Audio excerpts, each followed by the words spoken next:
Today's episode of True Crime Tuesday is brought to you by Blue Chew. Try Blue Chew free when you use our promo code DARKNESS at checkout and just pay $5 shipping. That's BlueChew.com, promo code DARKNESS to receive your first month free. Visit BlueChew.com for more details and important safety information. And we thank Blue Chew for sponsoring our podcast.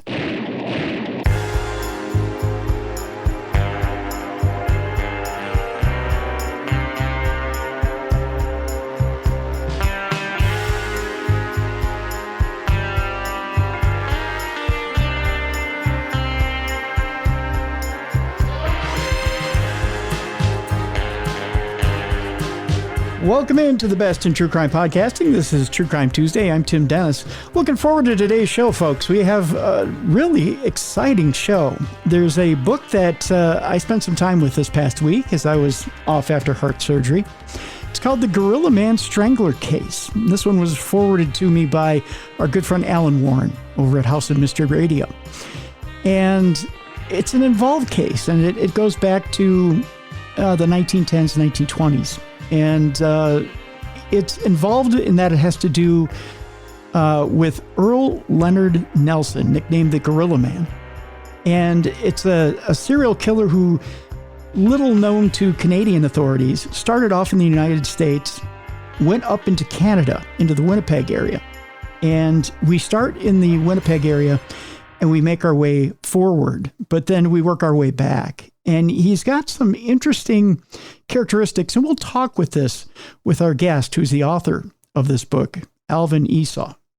And I'll tell you, folks, Alvin leaves no stone unturned during this book. He is very thorough with this book. He gives us everything. There's no question you'll have after reading this book. He's very detailed. We'll get into that as well as to why we were so detailed with this book.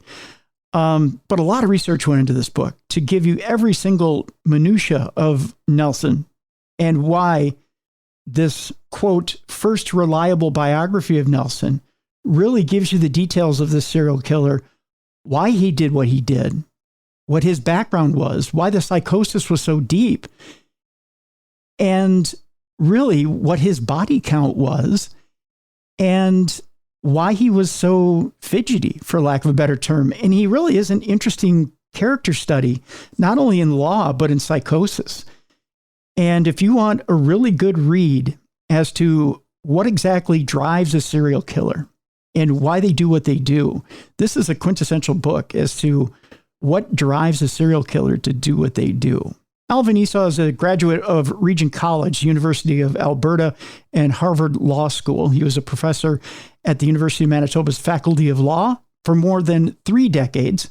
Esau also held roles such as the head of the University of Manitoba Legal Research Institute, director of graduate legal studies, bencher of the Law Society of Manitoba, and chancellor of the Diocese of Keewatin. His book, The Courts and Colonies, the litigation of the Hutterite Church disputes, was awarded the Margaret McWilliams Prize for Best Scholarly Book on Manitoba History. Let's welcome him in to True Crime Tuesday, Alvin Esau. Mr. Esau, welcome to True Crime Tuesday. We thank you so much for being on today. Well, thank you for having me. I'm looking forward to our discussion. As am I. I really did cherish my time with the book, and I tell you, it was quoted that it's the first reliable biography on Nelson.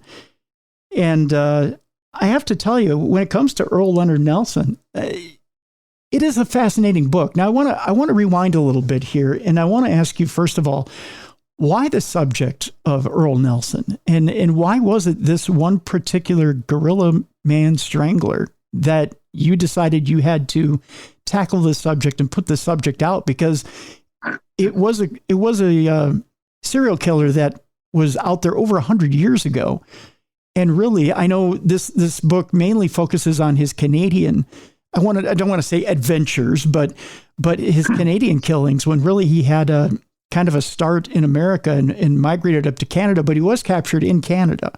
Why was it the focus of your focus mainly, and why the detailed biography? Well, I think that you have to go back to the fact that when I was a professor of law, there was an anniversary celebration coming up for the law school, and I was asked to sort of identify famous Manitoba trials. I had no interest in writing books about serial killers, and I had sort of examined like 9 or 10 cases that were famous as trials. And one of them, of course, was this case of the Gorilla Man Strangler. And over a number of years, I decided that, well, I started to work on it and I couldn't put it down, and it sort of accumulated. And before you know it, the case kind of fell onto me as opposed to sort of choosing it. And there's other cases that are also very interesting, not serial killers, but in terms of Manitoba legal history. So it kind of came to me, and I sort of went down a path so far that I felt like I couldn't put it down any longer. I was tempted many times to drop it, but I continued to work on it it's been over 30 years that occasionally I picked it up and I found more things and so on. So it's been a long journey. Now, I want to also add that the book, as you say, really deals with the Canadian side of things, right? Aside from the major American biography of him and all the things I found about his background, I concentrate on the murders in Manitoba, and then I concentrate on, the capture and all the things that happened, the escape from the jail. And I deal extensively, of course, with the legal officials. I talk about the lawyers and the judges and all kinds of pretrial materials, and the trial itself is much of the focus of the book, as well as what happens after the trial up to the hanging of the guy. Mm-hmm. So the book concentrates very much on the Canadian side of things, but I think American readers should be very interested in it in any case. But I'm writing a second book, which I'm finished, called 31 Murders, which deal extensively with all of the murders in the United States that have been linked to him. And I talk about all the victims, and I talk as much as I can about what happened as accurately as possible. And I've also got about a dozen cases that I've decided not to put in the book because there's not, to me, enough suspicion. There's certainly suspicion, but there isn't enough evidence that he may well have done these cases, and I put those on my website. So there's a second book coming out that'll be focusing on the American side. Very interesting. I don't know if that answers your question. Very much so. Very much so. When it comes to Earle Nelson, he, it's interesting. And I want to rewind a little bit here. In the beginning of the book, you state that you're going to take a very clinical look at Earle Nelson, that there's no hyperbole here. There's no conjecture. Mm-hmm. There's no forecasting as to what potentially could be, that this is very much facts. You're going over facts of the case. What I love about this book that a lot of people may not realize is that you go over everything with a fine-tooth comb. And I think I told you before the interview, I don't think I read this book and said to myself at any one time, I really have a question about this. You're very, very thorough when it comes to everything having to do with Earle Nelson and everything having to do with the case. So much so that there's a spot in the book where you're talking about the pursuit of Earle Nelson by Canadian authorities. And it's a spot where he's, I believe I don't remember if it's when he's going from Regina and trying to make his way towards the border, or if it's when he's between Winnipeg and Regina. It's somewhere in there where authorities are roughly a day and a half behind him. And the Winnipeg media, for lack of a better term, is getting a little antsy, and they don't have enough information to report back to the Winnipeg population in general. And the media moved much slower in that day, more so than our fast food media does now, where we're able to get news on the half hour every hour. And there was a lot of, it's a good way of putting this, Alvin. There was a lot of filler story that was put out by Winnipeg newspaper, maybe so much so that it might have damaged the case. Is that fair to say? Well, I think, first of all, when it comes to the media, we have to remember that the newspapers, of course, are central to the story. And in the book, I actually deal with some of the figures in the newspapers who write for both the Tribune and for the Free Press. We had two major newspapers. And of course, the case was extensively covered by them. And you have to remember, too, that I mentioned that sometimes newspapers would come out with extras, So it wasn't just that you'd have a daily newspaper edition. You might have something that comes out, and then suddenly they pump out a special edition, and all the newsboys would run out to the streets, proclaiming latest news, about something. And the other thing about the newspaper, so it's true that it's not instantaneous like it is today, more or less, but the other thing is that the newspaper reporters often had, however, a very close relationship with the police. Mm-hmm. So there, when, for example, word came from Killarney that, and you're not going to get into the details of it, the killer had escaped from jail. A newspaper reporter sort of, late at night was sitting in the office of the main chief detective Smith in Winnipeg, getting the news of that. And newspaper reporters would be on the special train that was sent from Winnipeg to Killarney to see if we could catch the guy again after he had escaped from jail. And so newspaper reporters were certainly, part of the story and had a special relationship often with the police and tried to get the story as best they could. Now, in terms of making up news, I mean, there were a lot of inaccuracies, as you know from reading the book, that the newspapers reported about. I mean, one of the major inaccuracies, as I say, are in the newspaper reports, dealt with the actual capture of the guy after he escaped from jail. Mm-hmm. Newspapers regularly reported that he was hiding under the platform of the railway station. And then when the special train, which was sent specifically to catch him, he jumped out of the platform and he's tried to board the train, thinking he'd get away, not realizing the train was sent for him. It's a great story, but it's not what happened. Right. It's not the actual facts. And so, always newspaper reports have a certain amount of made up, or they tend to exaggerate, or some of them are more tabloid style.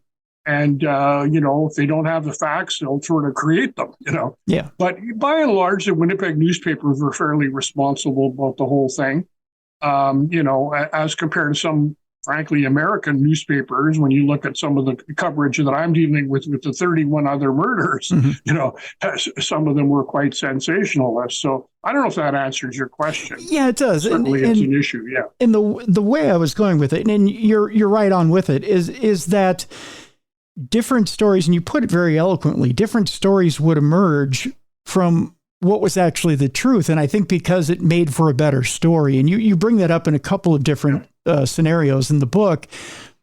I find it fascinating that in the book, you definitely separate what was garbage from what was truth. And I find it refreshing because in a lot of books, they may say, well, this was a story that the real story was this, although it might have been reported that it was something else, but they won't go into detail as to what was what. They'll get down to what the real story was, or what was, and they might say, well, something else was reported, but they won't tell you everything. You're very thorough as to what was fact, what was fiction. But we get the entire rounded story here. There's never, and as I was pointing out before, this book is very well rounded when it comes to, you get the entire landscape. And I didn't have a question at the end of this book when it came to... Well, I think I would respond to that by saying that, it depends partly on your sources. As a lawyer, I'm very concerned about, what are my sources mm-hmm. for my information? And, in some of the American murders, you have basically no police reports that are still available to you. You write them and they say, hey, they've been destroyed. This is 100 years ago. We don't have them, And so what you do is you have to sometimes rely on what the newspapers have said, because what else are you going to do? Right. Now, what's good is that in America, often some of these murders that don't have these police reports, you have like 4 or 5 major newspapers that are reporting the same things, right? Mm-hmm. And you can look at the different newspapers and compare them. And I've spent a lot of time in American libraries sitting with microfilm, looking at all these newspapers and seeing what's consistent and what isn't and so on. And so there's some help that you get there from sort of, dealing with different reports. Now, in terms of my concern here in Winnipeg, is that I was very fortunate because, first of all, I have a complete trial transcript, right? I have preliminary transcripts. I have the inquest transcript. I've got all that information. Then if you go to Ottawa for the capital case files, which I had freedom of information way back when to get, you had all kinds of affidavits and you had all kinds of information that was sent for commutation purposes to the federal government. And I have all that material. The biggest thing that I did with freedom of information is that I got a hold of the Attorney General's files, which was an amazing source of information, because many of the police officers for the provincial police were, in fact, going to the Attorney General and it was being interviewed by the Attorney General, and there was a transcript made of those interviews. And then you have all kinds of stuff like the motions in court that dealt with sort of trying to get the trial back, before, having an early date for trial, which was ridiculous, trying to get it postponed till November. You've got all kinds of stuff in that transcript with the Deputy Attorney General writing notes about the case almost every day as to what kind of moves were being made by the Attorney General to prosecute this guy. So it was a wealth of information. And even in terms of, this issue of being under the platform, there was all kinds of reward money that had to be given out. And so you got different affidavits, different statements from different people. And you could see where that was true. That was tested in court as well. And so you're not just depending on the newspapers. You've got this wealth of information other than the secondary sources that you can sort of sort out what is garbage and what really happened. Yeah. You bring up something interesting in this, and I know we're kind of going backwards to our listeners. Our listeners may be a little confused at this point, but you're talking about a guy who was captured at one time and then escaped from jail, was on the run again, yet got captured a second time and eventually held. But you have different people, as you've stated, who went after reward money. And that makes for even a messier thing. And I want to get to that in the second part of our program, because there were different people from all over who went after, and there was a substantial reward at the time for Nelson and for his capture. And there were some people who chose not to go for the reward money. And there were some people who wanted reward money from multiple sources. Yes. Because they felt that they were a little, and maybe were a little too aggressive at trying to get that reward money, and they weren't that involved. So that's one thing I want to get to in the second part of the program.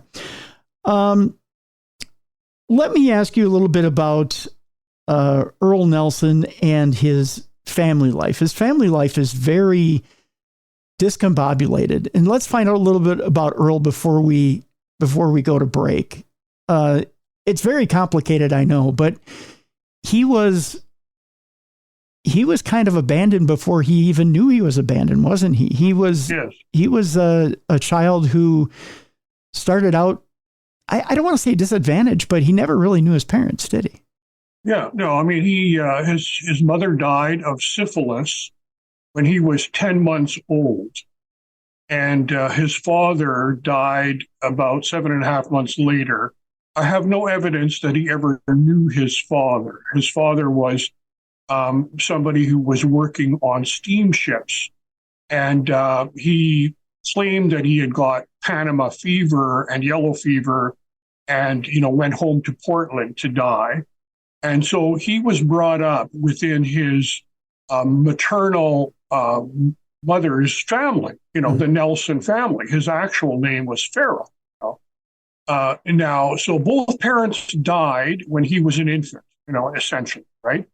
So he was brought up by his maternal grandparents, who were both alive at the time in their late 50s.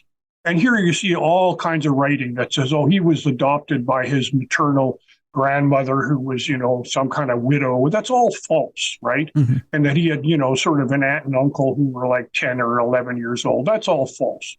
Because when we look at the census records, we see that, he was born in 1897. And by the time of the census record in 1900, he was living with his grandparents. Both of them were alive. And a whole bunch of his uncles and aunts were still living in the house.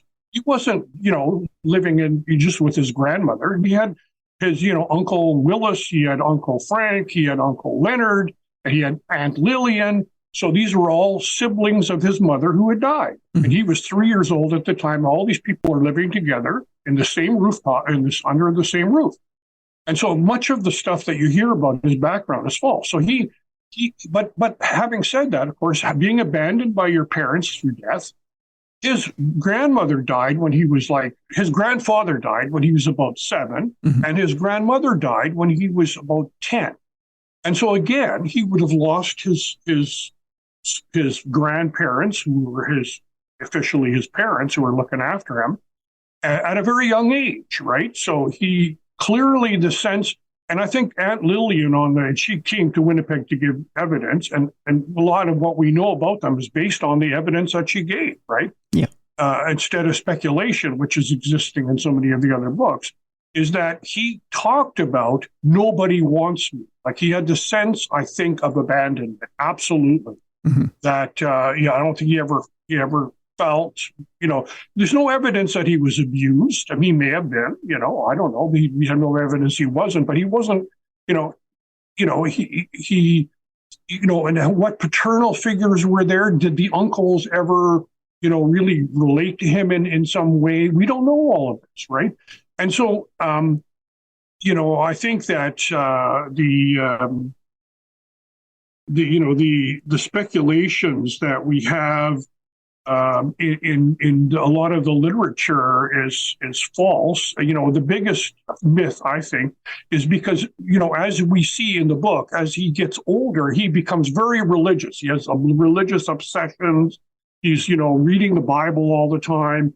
He clearly in America, different times, he's talking about religion in different places that he's with, people that he's with.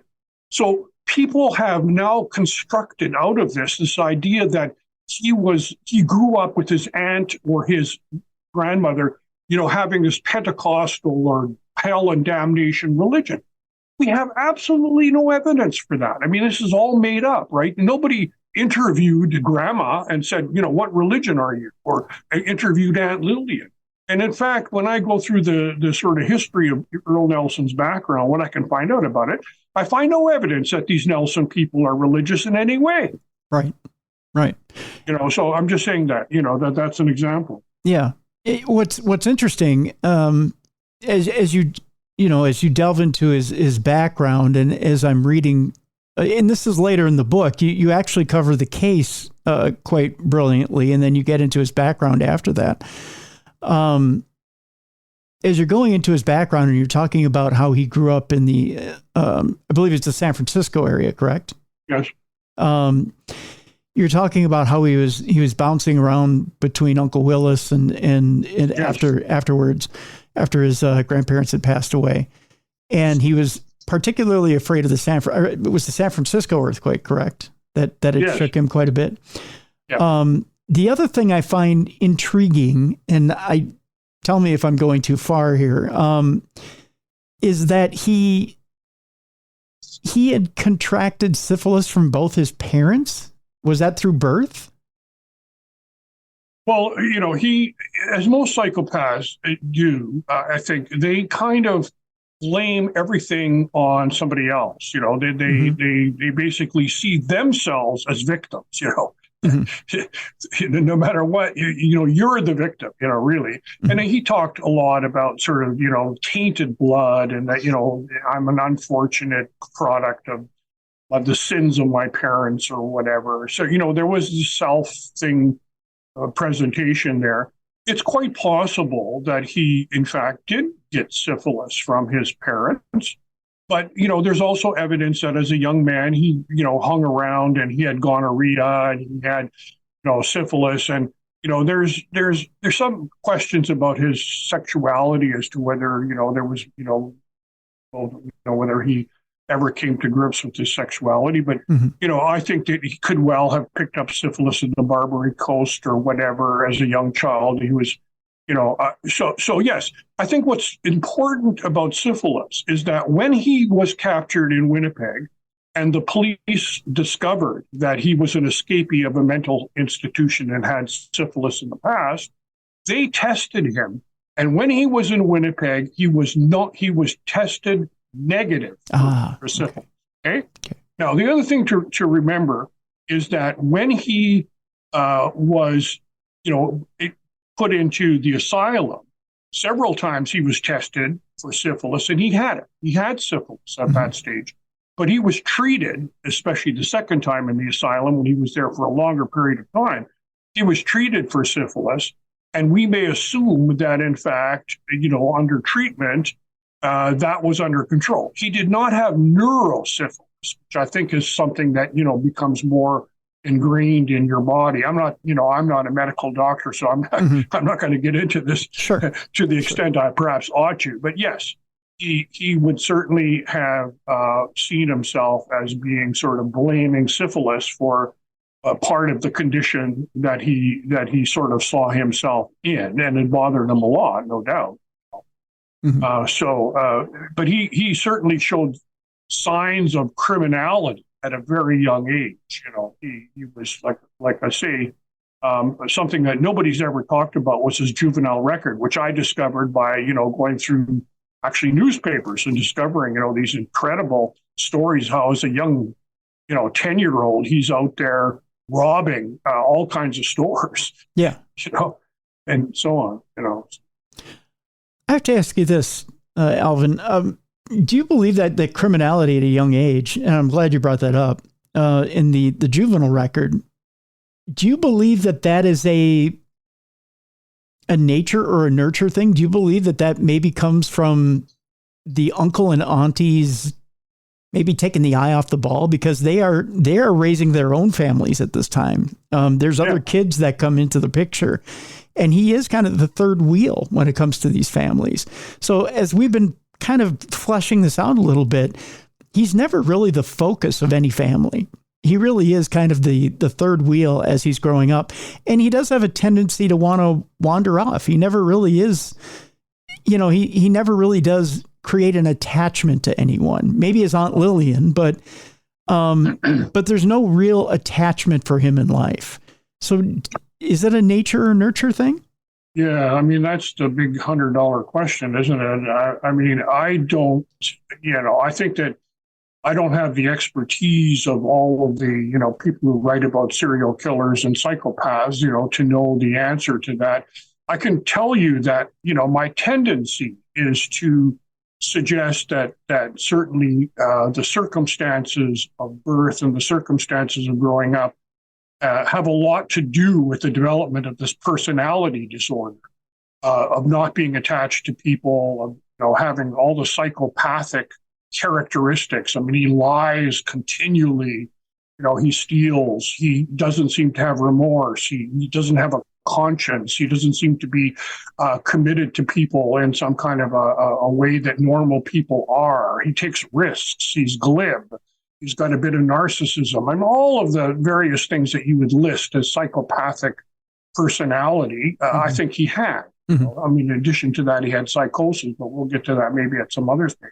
Sure. But, the idea that we have today of many people doing neuroimages of the brain and so on and saying that, you're born with this, I tend to shy away from that and think that, I don't think we're born psychopaths. I think that certainly some people may have inbred amounts of tendencies that are more expressed than others. But I think you need the environment and the upbringing and the circumstances to develop the personality that, becomes the serial killer. But what percentage are we talking about? And to some of it's cultural as well. I mean, I don't think it's just a matter of the individual and the environment. It could be a cultural thing too. So Reason I asked that, I'm not sure I can answer that question. no, I think you've answered it brilliantly. I think the reason I ask too is because, and we'll leave a lot of this for the book and for people to read, but the family itself seems like it has quite a bit of turmoil, especially after the grandparents pass away. Although it's not major turmoil, I mean, it's nothing, but it seems like the personalities are quite, how should we put it, colorful. They're not typical for that time. They're not typical mom, dad, Holly homemaker type personalities. Yeah. They're very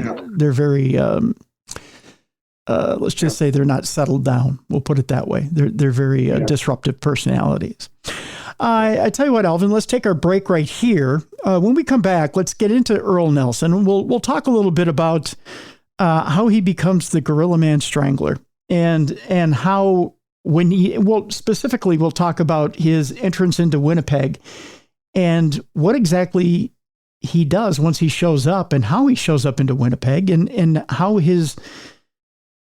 we'll just say his streak continues when it comes to leaving bodies behind, and what kind of person Earle Nelson is, because he's not your typical show up into town in smooth type criminal. He's not as most serial killers like Bundy and whatnot tend to be, a suave, sophisticated, talk you into their grasp type killer. If anything, Earle Nelson was quite opposite, and we'll talk about that when we come back with our guest.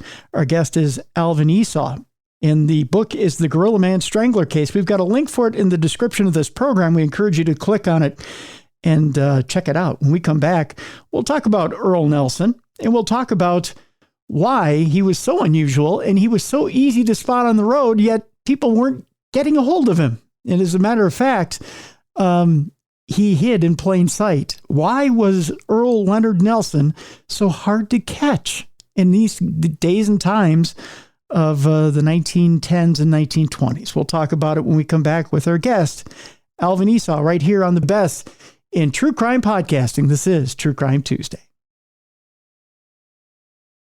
Welcome back to the best in true crime podcasting. This is True Crime Tuesday. I'm Tim Dennis. Our guest is Alvin Esau. The book is The Gorilla Man Strangler Case. We're talking about Earle Leonard Nelson, who is nicknamed the Gorilla Man. And let's put it this way.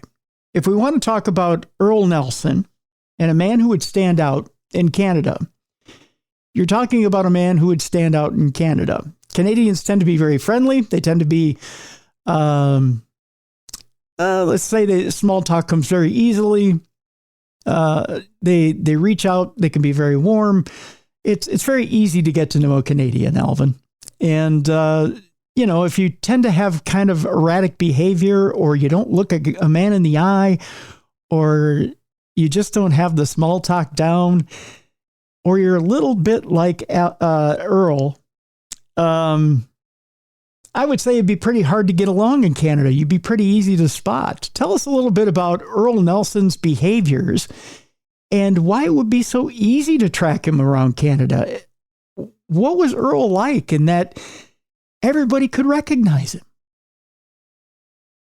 Well, I don't think I'm ambivalent about that question, because I think that to some extent, like many serial killers, whether it's now or then, they don't have the appearance of gorillas, right? They don't have the obvious look of somebody to be sort of suspicious of. I think after you find out that the person you dealt with was this serial killer, then you sort of, embellish your story with information you now know, and you put back into the scene. So I think that he was able in America to escape so easily from, all of these murders that he did. He of course, moved from city to city. So he was one of the first mobile serial killers. He doesn't stay in one spot. He would move around, and that certainly helped to make sure that he wasn't captured. I think he was very lucky not to have been captured. What makes Canada different to some extent is that in Canada, you have at that time going across the prairie, that people would be more aware. You're not so autonomous, and people would be aware coming into a small town, some stranger walks in. Well, who's this, right? I've never seen this guy before. Yep. And so part of, I think that the reason that we caught him here is that, first of all, people, the media had a role to play in catching him. I mean, if it wasn't for the fact that the newspapers reporting about this guy and what he looked like and his description, he might not have been captured. The police had to have cooperation from the public. Tips coming from the public were essential to the capture of Earle Nelson here. And it may be on the bald prairie of Canada at that time in the 1920s that compared to America, which was more urbanized or whatever, that we caught him because he was in Canada, because he had made a mistake coming across the border, thinking that he would, get away with it here when we, in fact, captured him. I'm not sure I'm answering your question, but well, here's kind of where I'm going with it, and it's this: the subtle things I would think that gave him away or tipped him off were things like this. And tell me if you agree once I give you a few of his mannerisms. Little things like being real fidgety, kind of not looking you in the eye, kind of being a weird sort. The example of when he would go to rent a boarding house, telling you one thing but doing another, or even the one situation where he's renting out the boarding house, he's measuring things out, or asking strange questions, or telling somebody that when they'd ask him, "Oh, where are you heading?" He'd give them he'd say he's a rancher, not a farmer, using language that isn't exactly Canadian, but saying he's from Canada. Yeah. Or saying, "Oh, well, I'm from up the road," and naming a town that doesn't exist in Canada, or a street. Yeah. Things like that don't exactly add up. And the locals knowing it doesn't exactly add up, but going, oh, okay, whatever, maybe he's a little weird or a little off. Things like that didn't quite add up for Earle. You know what I mean? Yeah. Yeah, I mean, that's true. And he certainly, he lied always about, who he was. He always lied about taking on a persona with a name. When he was coming across the border, he would go somewhere and say that my name was Woodcoats when he got a room. And then, later on, he was Virgil Wilson, or, to somebody else, he was a different name. And the fact that he did speak with an American accent, obviously people, could have seen him being, from out of town. Mm-hmm. And some of his behavioral patterns were, that he would, he might look, particularly excitable or whatever, and that made him look kind of weird. But, I think that still, having said that, while he might have, presented himself as being kind of with some eccentricities, before people knew that he was the serial killer, they would have treated him like just another man on the street, another boarder, and bought whatever it was that he was telling them about himself. Because that's part of the way to get away with it, is that they present to the world a face that is kind of innocuous and blends into the crowd, as you say, Yeah. But I think the fact that he was from America, now there were some physical features that were perhaps peculiar in the sense that he was quite dark-skinned, So in his early murders in America, he ultimately became known as the Dark Strangler. He wasn't called the Gorilla Man until 1927, when that moniker kind of took over. And whenever he was in Winnipeg during all of that time, after murdering several people in Winnipeg, he became, he was always referred to as the Gorilla Strangler. But he was, before that, referred to as the Dark Strangler because of the color of his skin. He was kind of olive skin. I think a lot of it had to do with being outdoor, working all the time, and little jobs and so on. So he had dark skin, but his eyes were peculiar. There was a lot of talk about the way that he had that he sort of, had peculiar eyes. And so there may be some of the physical features there that did make him stand out a bit in the crowd. But by and large, it was interesting, that this idea of gorilla, the newspapers and so on would have this idea that here's a guy with stooped shoulders, here's a guy with big hands, here's a guy with hairy hands, here's a powerful guy, because he looks like a gorilla, he's got webbed feet or whatever, So they make up this whole thing about physical characteristics. And it was all just garbage. I mean, the one woman in the courtroom said he's the best looking guy in the courtroom. Yeah. Wasn't there something about his gait or something like that? They thought maybe he was a little gorilla-ish. Something about the way. Yeah. Like, the police themselves kind of bought into that. Walks like a gorilla, they said when he was captured. Walks like, well, I don't know. He walks like a gorilla. What does that mean? But Yeah. You have to remember that within this era, shortly before this era, there was quite a long period in which criminality was associated with physical features, right? Yeah. They talked about habitual criminals having sloped foreheads and having certain kinds of physical characteristics. And that's how you could tell, because you're a throwback to pre-evolutionary man, right? I mean, you're a beast in the jungle and you look like a beast in the jungle, and you can tell. And so some of that still lingered during this period of time that we're talking about in the 1920s. Yeah. And you have plenty of pictures of Earle in different stages of his life. He's a good looking guy. Yeah. Yeah.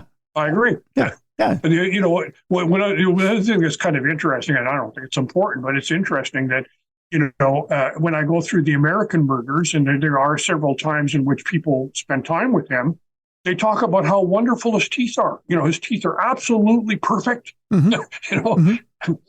I'm sure he didn't look after his teeth because, his personal habits were probably terrible as a psychopath and so on. But he had absolutely perfect teeth. Huh. Interesting. Very, very interesting indeed. So how does Earle get to Winnipeg? What is it that he decides that he needs to go to Canada after the spree so much in America? That's a good question, and I don't think we don't have the answer to. We really don't know. He's murdered a couple of women in Detroit. He's murdered another woman in Chicago. So he seems to be now moving again from the East Coast. He's killed a woman in Buffalo. He's moving from the East Coast. Maybe he's going across the country. And, for some reason, and we don't know why, he hitches a ride into Winnipeg. He decides to cross the border. Why would that be? We don't know. And we have no evidence that he's ever been to Canada before, that he's ever left the country of America. So it could be just serendipity that, he suddenly figures, well, let's give it a try or something. Or, so I don't know the answer to that. Do you think it was a fatal mistake on his part? It was. Do you think maybe in his mind, it's a fresh start? Do you think maybe he had good intentions, that maybe he was going to go to Canada and he was going to stop killing? I don't think stop killing would be part of it. I mean, if you look at the list of cases that he was involved in, if you go down the list to, say, June the 10th, 1926, he killed St. Mary, in San Francisco, a woman called St. Mary. He already killed people. But between that date and the last murder in Winnipeg, which is Emily Patterson on June the 10th, 1927, I figure he's killed 24 people at least during that 1 year period. Think about it, 24 people in 1 year. I mean, he's a killing machine. Yeah. Right? I don't think he came to Canada to stop. But there is something subtle. In Canada at that time, Canada is very different than America at that time compared to today. Like today, most Canadians say, between Canada and America, we're becoming more like America. I mean, we've got a Charter of Rights. We're becoming more individualistic. We're less socialist. There's a lot of ways in which the Canadian culture today is very American. We read the same books, all this. But back then, I think there was a big difference between America and the Dominion of Canada, the colony of the United Kingdom. We did not break away, folks. We were loyal to loyal subjects. We believed in peace, order, and good government. And we had 1/20th of the crime rate that you guys had up there. Yeah. Yeah. And it was a different atmosphere. And even now, like when you cross a border into another country, there's a certain amount of, I don't know, there's a different feeling about it. Like there is a sense of a fresh start, or it's just a feeling of difference. And when you look at the Canadian murders, you have to sort of say, hey, there are some things different here about the way he went about doing things. I mean, for one thing, I have some question about whether or not Mrs. Patterson's house was for sale or for rent. And all of the other cases that we deal with in America, basically, it's always a landlady who's got a house for sale or rooms for rent. And now maybe he's doing something different, And the other thing that makes the Canadian murder, I'm getting off point here, that makes the Canadian murder different is that in many of the American cases, he had a clothing fetish. So he would murder a landlady, and he'd often steal jewelry or whatever to stay, in some kind of financial viability. But he would often take clothing from the scene of the crime, and then he would pawn that clothing, whatever. Okay. But in Canada, he would leave clothing at the scene. Well, he never did that in America. There was one case of Russell, bloody hat at the scene of the crime, and took another hat. So that's the only case where he took clothing from the scene, where he left clothing at the scene. Well, here he changes his clothes at the foot of Mrs. Patterson, who's killed, and he takes a suit from behind the door of the house and takes off with that suit. So again, that's a slightly different twist on the modus operandi that we see consistently. And one wonders whether or not just being in a new country and having just a different atmosphere about that country makes one take risks that, because that's a stupid thing to do, right? I mean, it was essential to his capture that he left clothing at the scene because they could track the clothing and this and that, right? And then I won't get into that, but, so there is a sense in which when you cross a border, there might be something psychological going on there, but okay, now I'm going to, I don't think these guys are going to catch me, or I can take more risks or whatever. Yeah, I'm glad you brought up the clothing thing. And again, we'll leave a lot of that for the book, but there was an odd thing, and it did lead a little bit to his downfall with the whole, leaving clothing behind. And again, we leave that for people to read in the book. It's something you would never do these days, because it's just too glaring of a mistake. Although Absolutely. At the time they did call that a genius move. To leave clothing behind and change into something different, so that they couldn't track him. Yeah. Which I find kind of stumping, but I guess. One of the things that we haven't brought up yet as far as these killings is that they were mainly sexual in nature. Is that correct? Would you say that, Alvin? Well, I think that, the most of the killings that he did involved sex with the dead body after death, so, it's a necrophiliac kind of a process. Not all of the killings, a significant number of them do not have any signs of sexual assault. So it's not consistent. So, the question, you could ask yourself is, was he killing so that he could obtain a dead body for sexual activity? I don't think so. I think that he often had the opportunity. He often had the sexual assault, and both Winnipeg victims were obviously sexually assaulted after death. Mm-hmm. But in America, it's not clear. So, there's several victims who were not, a lot of it, half and half. At least the coroner or the medical reports that I have say no indication of sexual assault. Well, that doesn't mean that there wasn't a sexual assault. Some people who are lust killers they get off and they get excited sexually just in the process of killing. They don't need to have rape after death or whatever, or fondle the body. So we don't really know the details of all of that.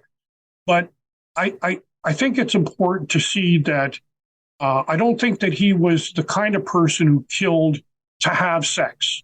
I think his killing was a matter of control and power over the victim, and a huge sense of anger at females of a certain age. Most of the victims, many of the victims were elderly, like his wife, right, who left him, refused to take him back.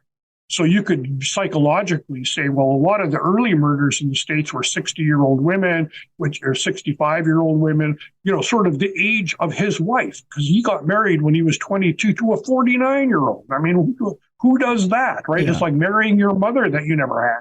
Yeah, well, or marrying your grandmother. And so this is, again, a sign of his pathology. But, I think that these murders have less to do with sex and have more to do with anger, control. When your life is completely miserable and you have a very low despite narcissistic tendency, you have a very low self-esteem. You're a failure in everything. You feel like you're a victim. You have no purpose in life or whatever. I think it gives you power, godlike power, to kill somebody and express your anger or whatever and control them. And so it may be that the sex kind of comes out of that more than it does lust that we might have, some object that we're attracted to that makes us, come alive sexually. Now, I don't know if I'm answering your question, I'm speculating beyond my competence. No, but that's how I view him. Yeah. I think you're 100% correct. I think it is a power and control thing.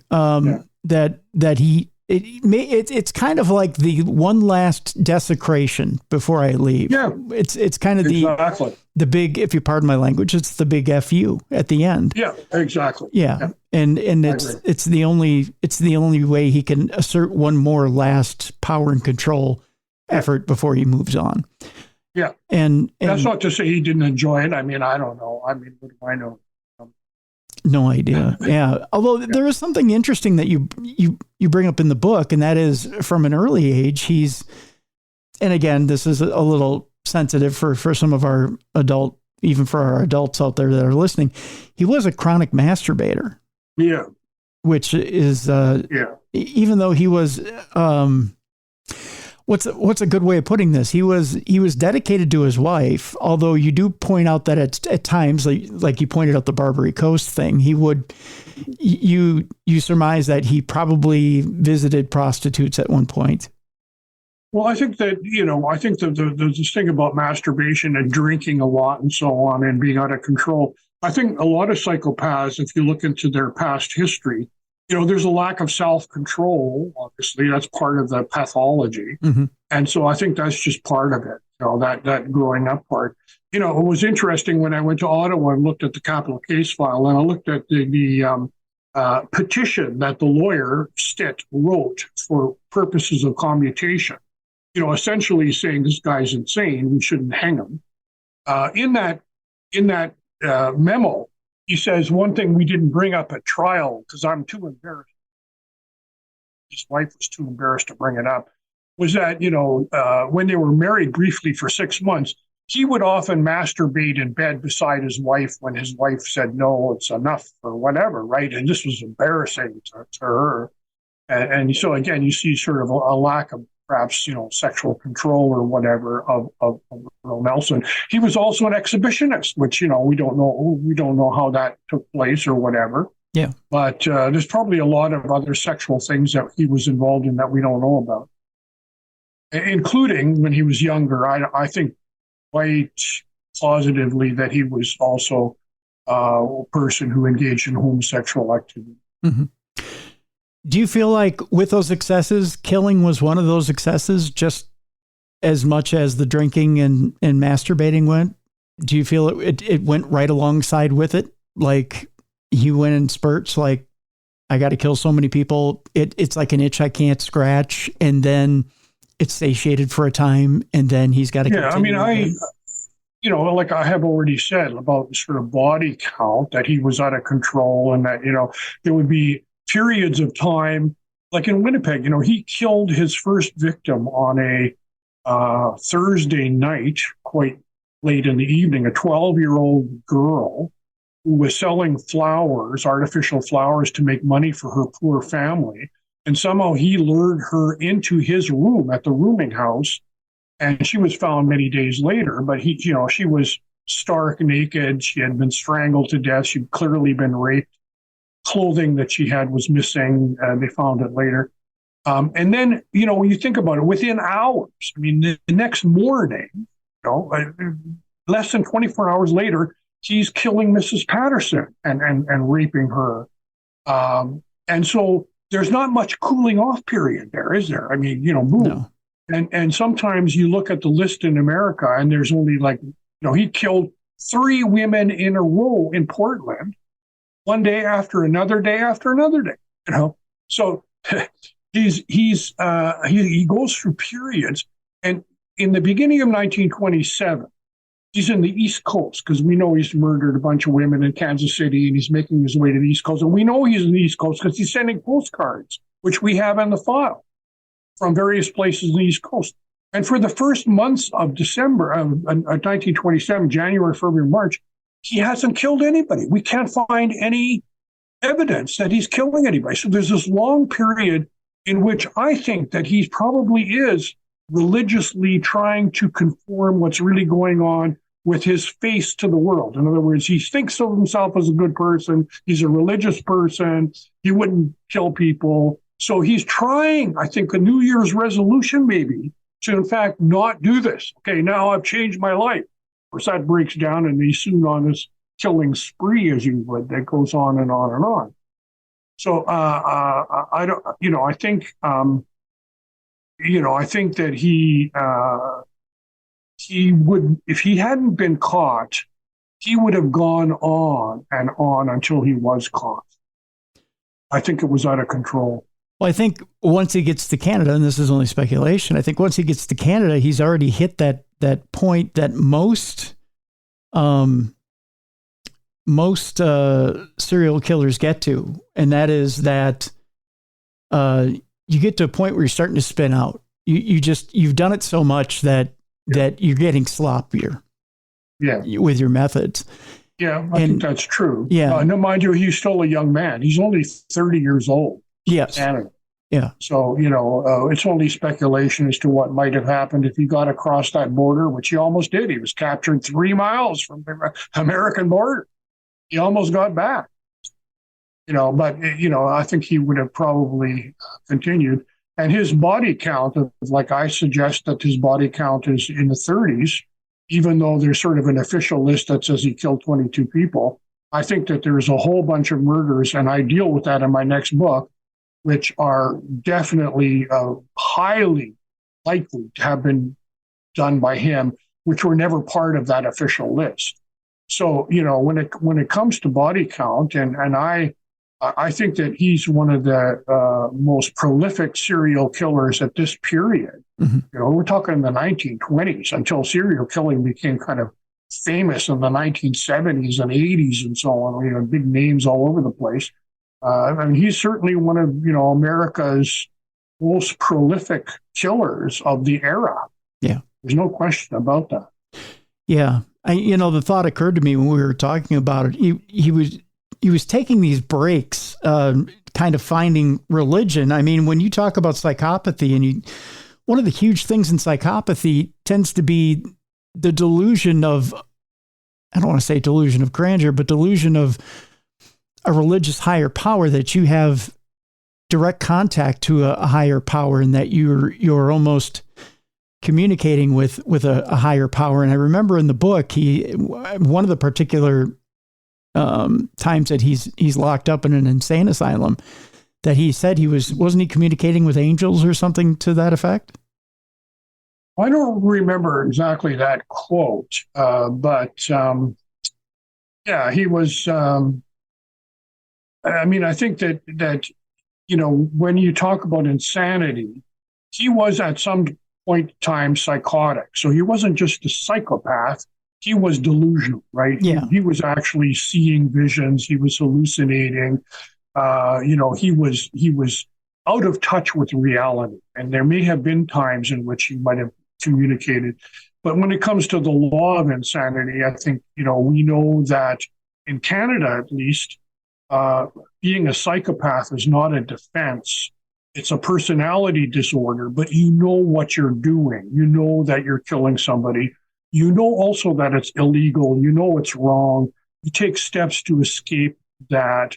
And so when it came to the trial and you had insanity, I tend in my book to say that the psychiatrist, which I deal with extensively, is correct. That legally speaking, I don't think that Earle Nelson was in some kind of a transient, temporary insanity a mood when he kills these women. I think he knows what he's doing, and he knows it's wrong. But having said that, when it came to the commutation, when it came to should we still hang this guy or should the cabinet reduce his sentence to life in prison or send him off to the insane asylum, I think there's enough evidence here to suggest that Nelson was clearly, medically speaking, insane. And I think that although, of course, because of his history of escape, nobody wanted him in an insane asylum. Everybody said, I don't care if he's insane or not, let's hang the bastard. Yeah. I think that's the attitude that the jury had. and I can understand that. But, having said that, I think he didn't, what I'm trying to say is he didn't sort of say, oh, God has commanded me to go kill people. Right. Those kinds of people are insane. Those, if you can actually legitimately say, yeah, I think that person thinks that, God told me to kill my son because he wants me to prove my trust in God. I'm going to kill like Abraham, I'm going to kill my son, and then, it'll be vindicated or whatever. And those people have lost touch with reality. Yeah. They are insane, right? But I don't think Earle Nelson was ever like. Right. And he never did connect God to his killings, not once. Yeah, and you're right about that. But yeah, I'm just suggesting that those cooler periods where he's not, going through and killing person to person, that maybe he's having those delusions, and maybe it's not that he's so much in a religious state, but maybe he's in a delusional state where he's maybe having his so-called contact with God, and that's what's stopping him from continuing those sprees. Well, maybe. I mean, he did say in one of the cards that he sent from the East Coast, I've got friends in my church or something. The guy at Newark was trying to find out, well, what friends are you talking about? We have no evidence, what church. We don't really know what, when he was in Portland, there's a very critical time in which he's connected to the murder of Myers in Seattle, a woman who was very rich. And she had a bunch of jewels on her body. And so he captured these jewels, after murdering her, because often robbery was a secondary motive to keep him alive. And so he had all these jewels. Now, he went from the Monk's murder in Seattle, he went into a rooming house in Portland. And at the rooming house were 3 old ladies. And it was the time of Thanksgiving. And he bought them a Thanksgiving turkey. He spent days with these women. And he, in fact, had, I think, a special kind of fondness for one of the women. And he started to give them secretly jewelry. Okay, so he gave them little jewels when he was there. And one morning, they started to fight about the fact that one person got more jewels than the other person. So he came out and said, oh, my goodness, you guys are going to call the police. I'm out of here. So he grabs his suitcase and he runs off. And that very day, Mrs. Myers in Portland is murdered. Okay. But here's the point. They have spent time with this guy who calls himself Adrian Harris. They've spent days with him. They've eaten with him. And when Nelson is arrested in Winnipeg, they show a picture of Nelson to these women. They say, that's the man. That's Adrian Harris. There's no question. That's the guy who spent the time with us. Now, the point is that the jewels that we're giving to them, without question, came from Mrs. Monk's in Seattle. Mm-hmm. Okay? Mm-hmm. So what we have here is a fairly clear, even though most of the linkages that we make are circumstantial, we have identification evidence, which is poor. I mean, we have all kinds of problems with identification evidence. But here, somebody spent a lot of time with this guy called Adrian Harris, and they recognize right away this photograph, that's the guy we dealt with. And he unquestionably then is the murderer of Monks, and probably very much, obviously, is the murderer of Myers, because he went from that rooming house right, and that very day, Mrs. Myers is killed, murdered. Now, what were we talking about? About the last point I left off about was the religiosity of the religiosity, right. So, right, thank you. So you're getting me back on track, is that when he was with these women, he talked about attending Amy Simple McPherson's Pentecostal church in LA or whatever, so so you can have a hint, okay, well, what religion? Well, maybe he was in, but then lots of people attended Amy Simple McPherson's church. Mm-hmm. I mean, she was a media celebrity, right? Right. She pretended to die, and she had a false story. Well, that's a different story. But, the point is, and then when he was in jail way back in, when he was in the asylum way back in 1918 or something, he talked about some cult or another that he belonged to that, said that, he shouldn't work in the war or whatever. Mm-hmm. Well, what are we talking about? And when he joined the Navy, he was in Salt Lake City. Well, does that mean that he had some interest in Mormon? We don't know to this day. Right. And of course, when he died, he joined the Catholic Church, right? Because his wife was a Catholic, very strong Catholic, and she arranged for him in his death cell to be administered to by a Catholic priest. And I deal with all of that. He was baptized into the Catholic Church, and he died a Catholic. Mm-hmm. But other than that, we don't know, as he grew up in terms of all these different phases, what religion are we talking about that he was part of? Yeah, definitely a chameleon, a very confusing chameleon throughout the entire book. And again, we encourage people to pick up the book. We have a link in the description of this program. The Gorilla Man Strangler Case is the name of the book. It's available right now, and we encourage you to go out and get it. A very interesting read. Alvin Esau is our guest. Alvin, I want to thank you so much for joining us here on True Crime Tuesday today. Well, thank you for having me. I appreciate it. And we appreciate having you here as well. Folks, it's time to lighten it up a little bit. We're going to bring in Beer City Bruiser. It's time now for Dumb Crimes and Stupid Criminals. It's Crayon News story time.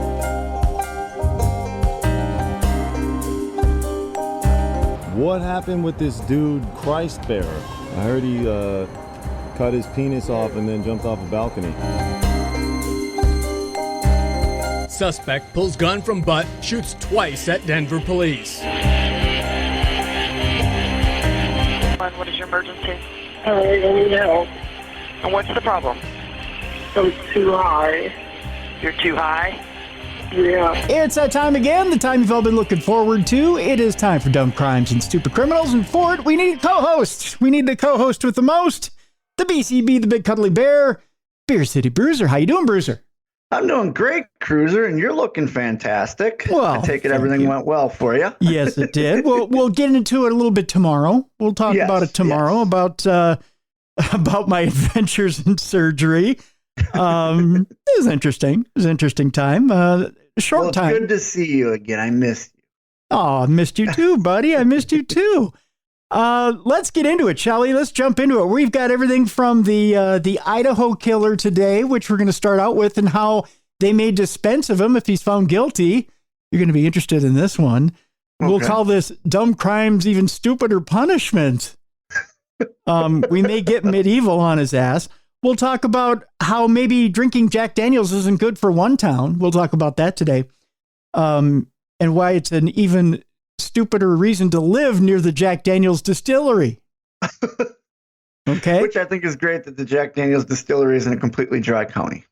It is, but it's got consequences. We're gonna talk about a series of food crimes today. I want to thank our listeners for coming in strong while we were gone for that 1 week. Boy, have we got a series of food crimes for you today. All right. I love food crimes. Yeah. Dogs and kids, the two things you never want to work with in Hollywood. Evidently, you don't want to work with them. At the end of the program, we'll tell you why you don't want to work with, or at least if you're a criminal, why you don't want to work with dogs and kids. That's how I can't wait. That's why how we're going to end the show today. Let's start out first with the Idaho killer. I know I'm not putting it correctly, but it's Brian Kohlberger, the alleged quadruple Idaho murderer. Believe it or not, Bruiser, could die by a bullet. Oh, firing squad, huh? Yes, the old firing squad, old Sparky, is being thrown by the wayside. And even lethal injection could go by the wayside if one Republican senator, Republican Bruce Skog, gets his way. He wants a firing squad brought back, huh? That's right. If Brian Kohlberger is convicted, Republican Bruce Skog, a Republican state congressman, introduced legislation last week in Idaho's House calling on firing squads to be reinstated as a means of execution, but only on the condition that lethal injection chemicals are unattainable in a timely manner. In other words, if you can't shoot them up, shoot them. That's right. That's literally the essence of the bill.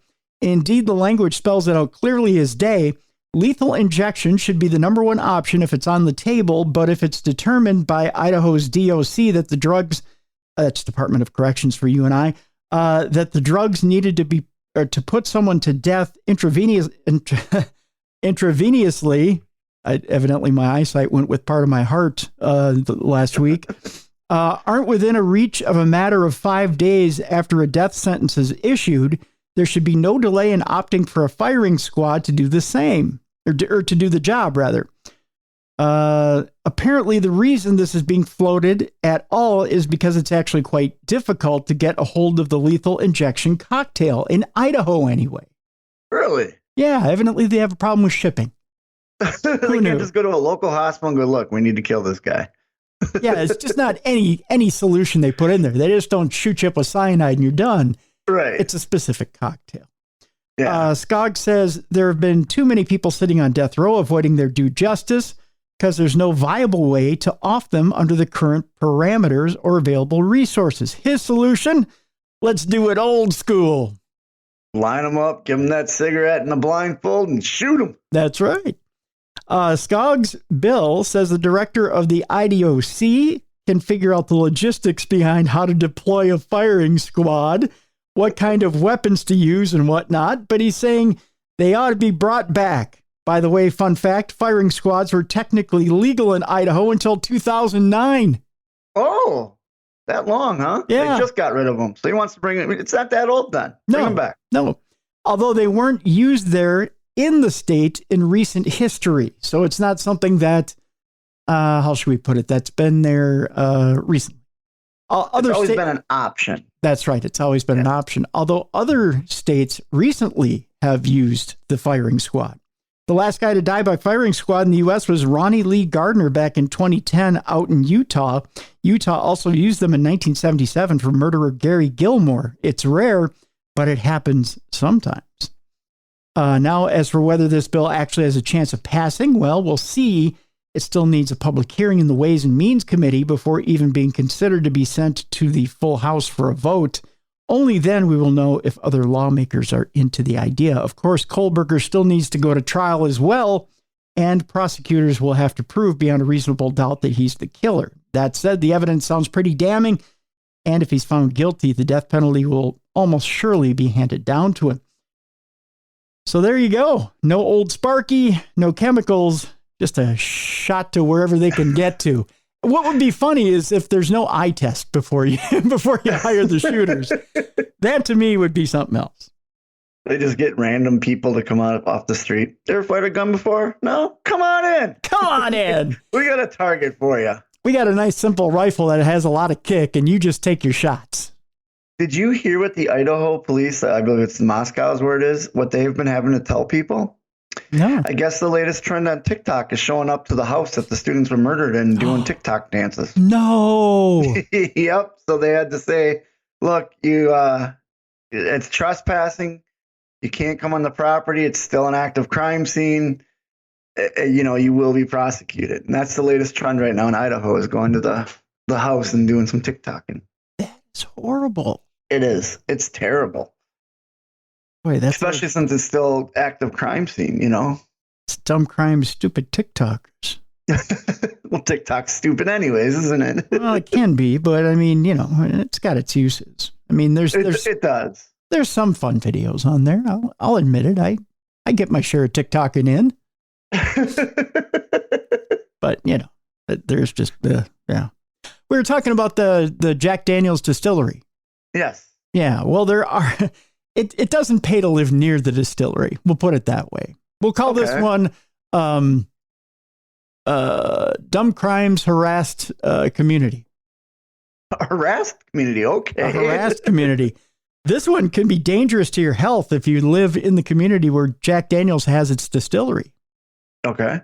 Now, we never think of this as, why would it be dangerous to live near the Jack Daniel's distillery? Well, I'll tell you here, Bruiser. It turns out that Jack Daniel's barrel houses are causing an out-of-control black whiskey fungus in a Tennessee community. And it's on everything. That's just disgusting. Yeah. Black whiskey fungus. Ugh. Yep. Locals in Lincoln County, Tennessee say an out-of-control black whiskey fungus known as Bodonia, I believe it is Compneaconsis, fueled by ethanol vapor from the Jack Daniel's facility, has been a menace since the famous liquor company started building 6-barrel houses in 2018 and launched plans to build 14 more.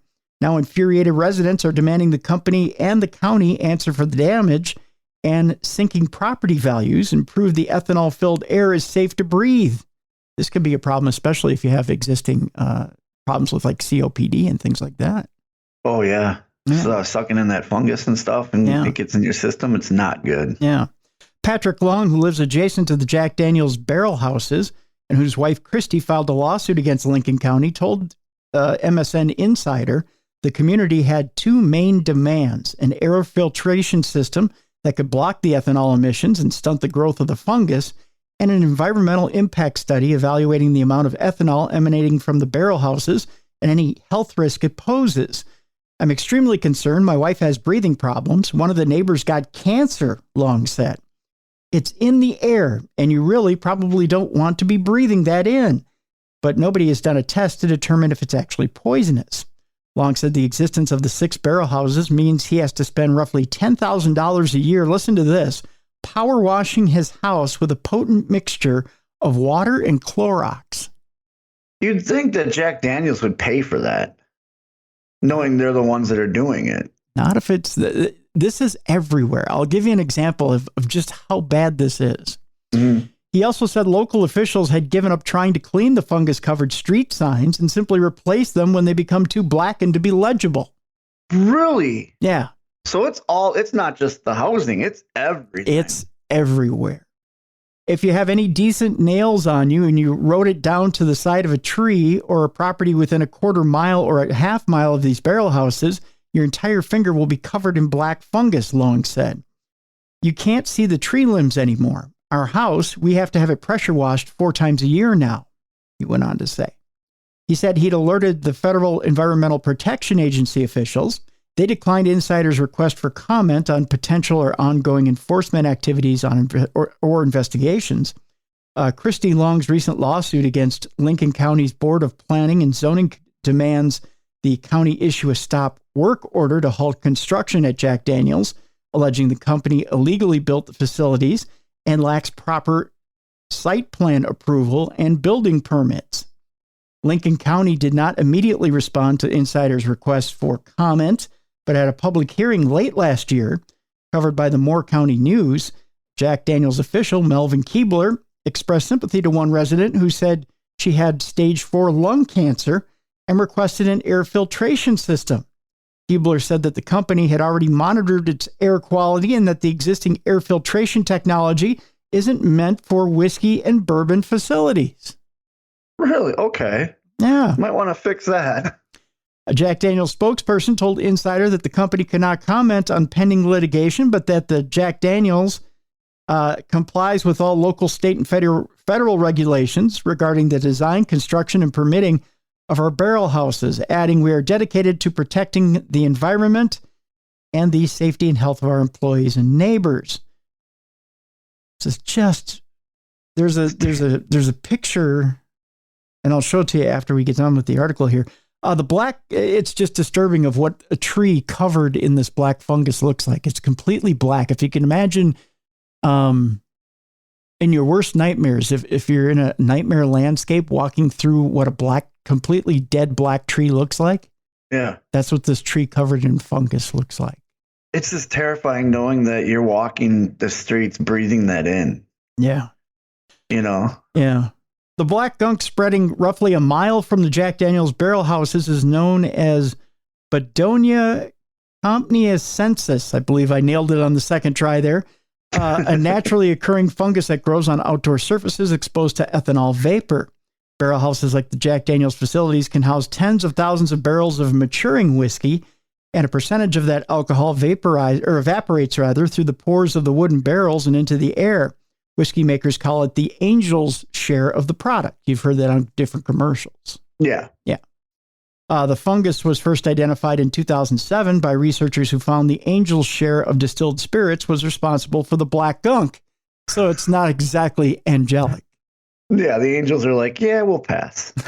Yeah, we'll call it the devil's share from now on. Kentucky's homeowners filed class action lawsuits against several Louisville distilleries in 2012.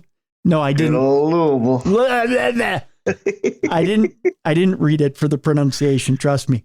Though they were eventually dismissed, and residents of Ontario, Canada, have filed a class action lawsuit against owners of the Hiram Walker Distillery in Lakeshore.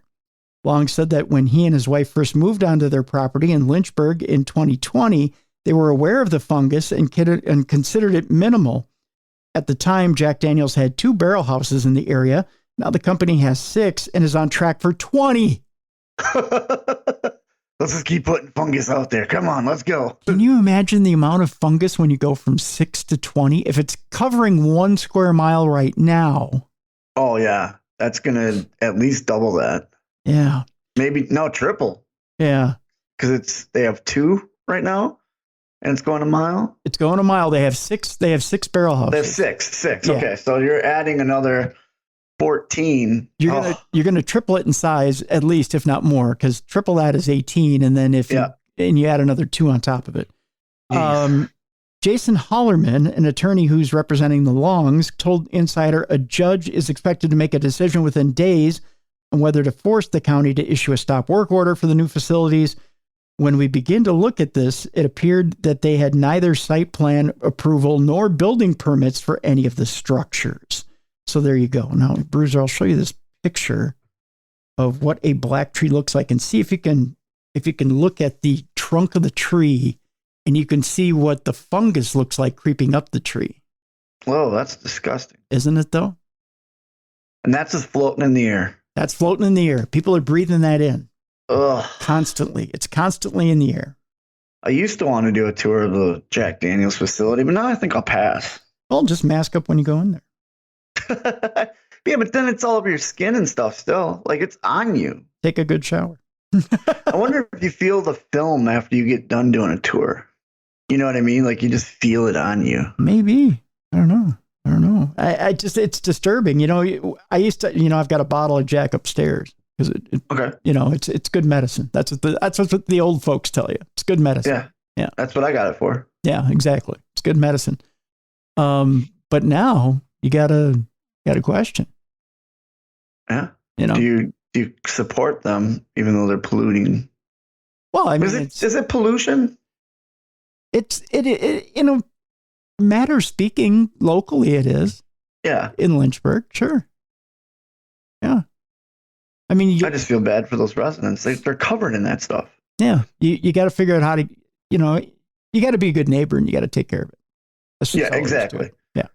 You got to figure it out. They got to develop some sort of filtration system that when the vapors leave because I know the barrels are important for the brewing process or Sure. the fermentation process. Sure. They got to figure out a thing on the outside of the houses that filters so that when it's blown out into the public, very minimal spores are going. Yeah. That's just all there is to it. They got to figure out a way to keep everybody safe. That's all there is to it. Yep. Let's move on, if we will. Oh, that's right. We don't keep this just a Wednesday anymore. It's crossed over, Bruiser. Oh, no. AI is now smack dab in the middle of trying to make you feel comfortable after school shootings. Because they're emotionally invested. Yeah, not so much. A school apologizes after using ChatGPT to write email about a mass shooting. Oh, geez. Students, So you're going with someone that has no feeling whatsoever to send out a thoughtful email. That's right. Students at Vanderbilt University called the use of the AI tool disgusting after a school shooting killed 3 and injured 5 in Michigan recently. Last Friday, students at a university in Tennessee received an email from school administrators about the mass shooting, which killed 3 and injured 5 at Michigan State University. It was a typical response to a tragically common occurrence in the U.S., except for one thing. The email stated it was written using ChatGPT. Oh, geez. How sensitive. The automated tool that uses AI language models to generate text. This is what it said. In the wake of the Michigan shootings, let us come together as a community to reaffirm our commitment to caring for one another and promoting a culture of inclusivity on our campus, reads the email sent to students, which came from the Office of Equity, Diversity, and Inclusion at Vanderbilt University's Peabody College. It was first reported by the school student newspaper, the Vanderbilt Hustler. Sounds like something you probably stored in the woods somewhere when you were a kid. I was going to say, I think I read that when I was 14. Yeah. By doing so, we can honor the victims of this tragedy and work towards a safer, more compassionate future for all, is how the email ended. Final line in parentheses at the bottom of the email reads, paraphrased from OpenAI's ChatGPT language model, personal communication, February 15th, 2023. How lazy do you have to be? How lazy do you have to be to put no emotion into an email to victims of a shooting? Way to go, Vanderbilt. Yeah. Mm-hmm. Oh, yeah, we just had that terrible school shooting. You need to write an email. Do I? Yeah, you probably should. What's the easiest, laziest way I could do? Oh, AI. That'll do it. Do we have to? Understandably, Peabody students were horrified and angry that the school apparently used the automated tool to generate a message about the mass shooting, with one calling it disgusting. There is a sick and twisted irony to making a computer write your message about community and togetherness because you can't be bothered to reflect on yourself, said Laith Kayat, a senior from Michigan, said according to the Vanderbilt Hustler, which I still think is the funniest name for a newspaper ever. Administrators only care about perception and their institutional politics of saving face. Administrators at the college were quick to issue an apology. Of course they were, telling the Hustler that the use of the AI tool to comment on the tragedy was poor judgment. You think? You think? Yeah. And then making the apology with AI was also another bad move. Yeah, there's a bunch of other statements saying we suck, we know, we're bad, you bet we're bad. But they might want to fire Bill in media relations because he's just lazy. Yeah, they're all a bit lazy. How could you use ChatGPT for a sincere? Maybe he was like, you know what I did the other day? I talked to Hitler, and Hitler and I had a great conversation. I think this program will help all our grieving students out there because I have a different opinion on Hitler now. And of course, Bruiser's talking about the app that I downloaded on my phone, that story we had a couple of Wednesdays ago about the historical figures app. Yes. Yeah. Where you can talk to any historical figure. Yes, including Hitler. But Hitler costs like something like between $30 and $50 a month to talk to. Yeah, he's not worth it. Which is ridiculous. I, of course, have Bernard de Tremblay on mine. Yes, you're my 18th or 17th great grandfather, which he confirmed something. We'll talk about that. Should we talk about it today or tomorrow? Let's do it tomorrow because that's where we got the original one. He confirmed something kind of alarming.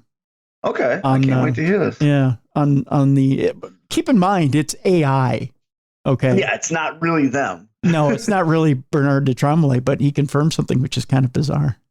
Like he's not apologizing for school shootings, right? No. No, and we a heart to heart with him, right? No, I didn't pour my soul out to him or anything like that. No. I wasn't like, well, guess what? the Trombley heart problems continue. No, I haven't. No, dear Grandpa Bernard. Yeah, I haven't done anything like that. We haven't bonded or knocking back beers or anything like that. You're not in a relation. Yeah, no, it's nothing like that. We continue. Guess what? We don't keep the looniness to Florida. We're going to Wisconsin, your old stomping grounds, Bruiser. Wisconsin's getting more and more weird now that I've moved. Well, they got to fill the void somehow. They do. Yeah, since you're not wrestling as often as you used to in Wisconsin, they don't have entertainment. That's right. Yeah, even though there's some okay companies up there, but yeah, they got to make their own. They do. Yeah. This man made his own entertainment by knocking on doors, holding 2 axes, and then decided to jump out a second-story window. He's a little early for Halloween. Yeah, I want to thank multiple people in Wisconsin for sending me this story. Much obliged. 25-year-old, we go to Madison, Wisconsin, by the way. 25-year-old Wisconsin man was arrested for disorderly conduct after knocking on the doors of an apartment building while holding 2 small axes, only to jump out of a second-story window. Paul Bunyan, he was not. No. A release from the Madison Police Department states the incident happened around 10:20 p.m. on February 21st along the 4000 block of Nakusa Trail. Officers say Antonio A. Ramsey allegedly entered a stranger's home holding 2 small axes after knocking on multiple doors. I think multiple people had peepholes and decided not to. Yeah. They looked out and went, "Oh yeah, no axe murder, not answering." Yeah, not answering. Sorry, buddy. 20. Oh, I'm sorry. I'm about to read another headline there. They put another headline in the middle of the story. When one person opened their door, Ramsey reportedly entered the unit and jumped out of a second-story window. Hey, I need to get out of here real quick, and I can't find the front door. Is this window open? Thanks. It's been my dream to hold on to 2 small axes and jump from a second-story window. Would you oblige me? I have to prove to my buddy that I can fly with axes. Can I use your window?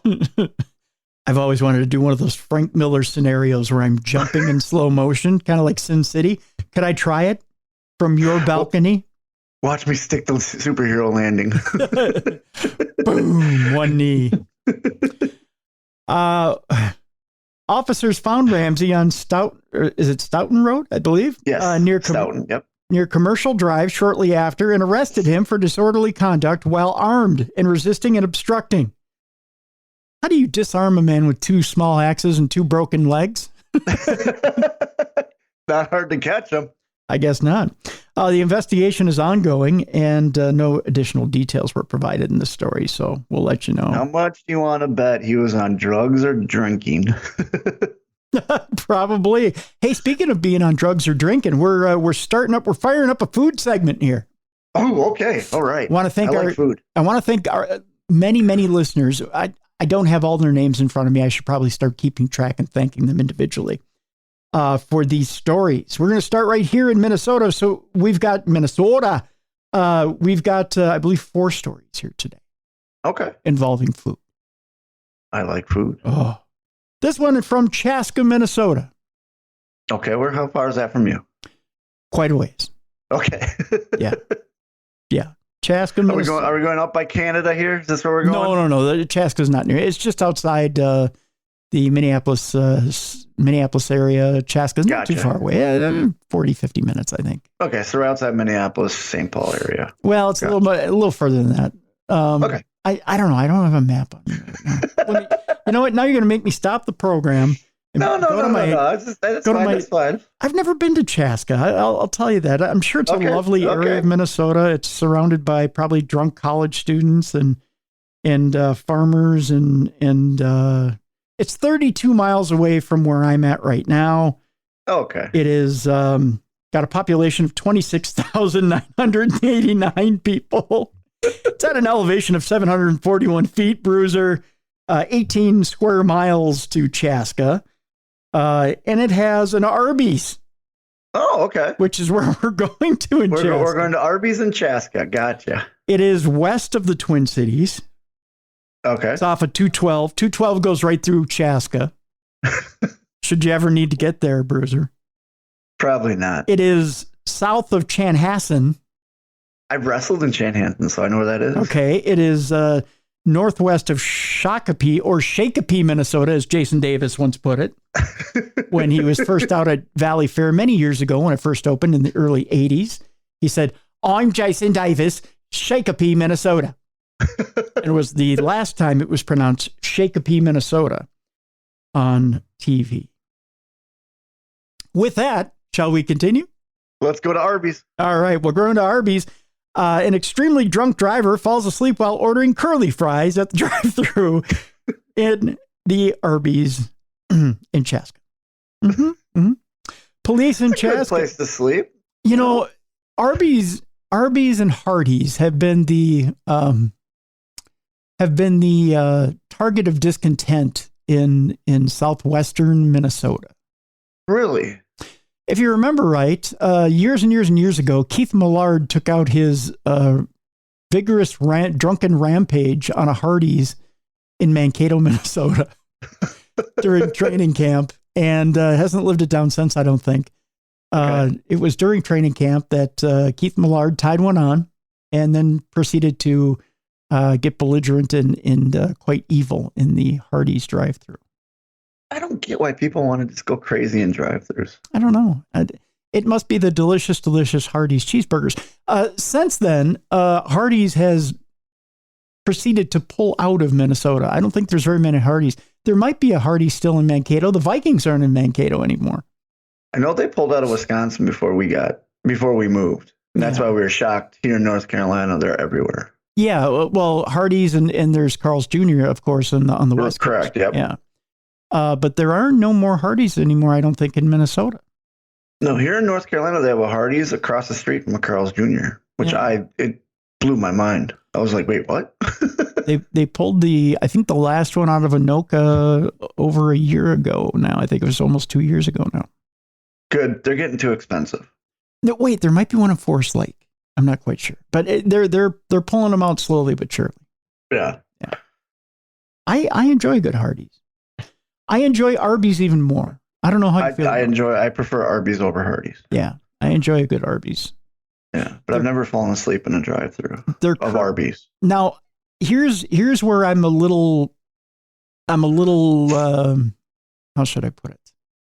I'm a little upset with Arby's. Okay. They took a menu item off the menu that really pissed me off. What was that? Potato cakes. Oh, they did get rid of those. You're right. Yeah, they took them off the menu. Yeah. Although for a short time now, they have this cheddar mac and cheese, which is to die for. I just recently had their chicken bacon ranch mac and cheese. Yes, that is something. It was so good. Yeah. They have a white cheddar mac and cheese as a side that you can order with. They do. That's really good too. Yeah, it'll cause me to go back into heart surgery any day now. And I'm not a white cheddar fan, but for some reason it's the perfect consistency. Yeah, it's good. It's good stuff. Yeah. Anyways, okay, Arby's. We're back to Arby's. Police in Chaska say an extremely drunk motorist fell asleep while ordering from an Arby's drive-thru. He went there for the wrong reason, though, if you ask me. According to police, officers responded to the Arby's at around 1 p.m. on Friday. This is the middle of the afternoon, folks.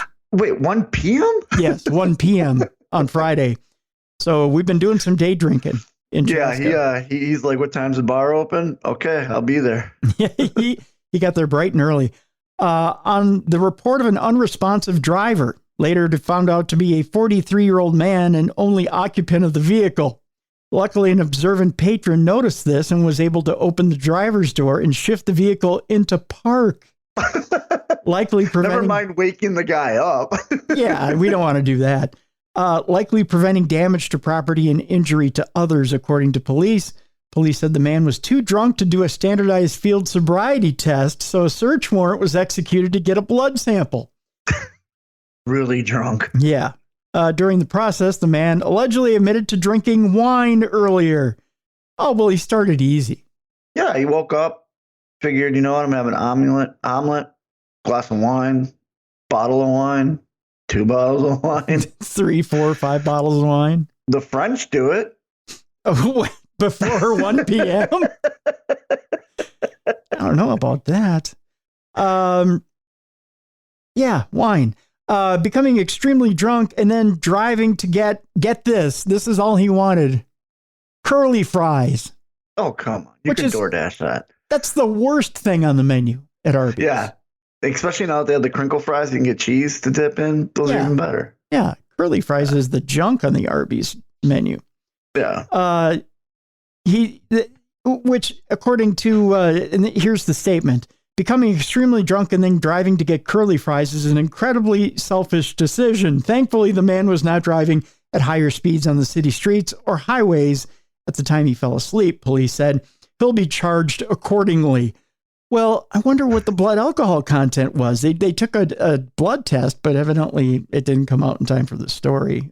I'm curious to see how drunk he really was. I wonder how drunk you got to be in order for them to crawl into your car and put your stuff in park.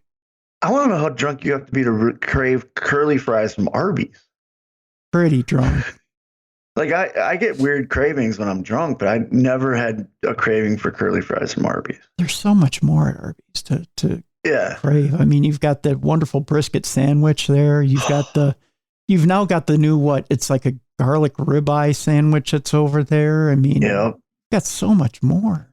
You got the Wagyu burgers over there, which are really good. They're taking those out. Oh, really? Yeah, I tried to order one the other day. You can't do it. Yeah, they were pretty good when I had them. Yeah, the Wagyu burger. But that brisket sandwich you're talking about, that's the moneymaker right there. That's something else. And to go over there and go, curly fries. I mean, come on. I mean, there's so much. He had to be lit up.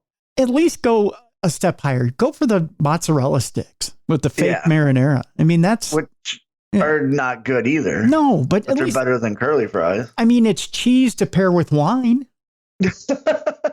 You know? Exactly. I mean, have some class with it. I'm going to, the next time I go someplace that has wine, I'm going to order mozzarella sticks. When they look at me funny and be like, I just want cheese with my wine. There you go. Who cares if it's deep fried? At least it's not American cheese. Exactly. Yeah. You're going with a fine mozzarella. Yeah, exactly. Right. That's what I'm saying. And I'll go great with my Bartles and James. God. Bartles and James. I can see the commercial now for Bartles and James with mozzarella sticks. The two of them sitting on their porch, rocking, talking, and right in the middle of them, they got a big basket of mozzarella sticks. With that fine ketchup-style marinara in front of them. It goes perfect with ketchup-style marinara sauce. Bartles and James. Let's move on. Okay. A man is accused of dumping. By the way, I got this story about 300,000 times. I think because people know I love key lime pie, or because it's such a ridiculous story. Key lime pie is amazing, and I haven't had it in years because I can't find it. What? Yeah. How many states away are you from Florida, where it's everywhere?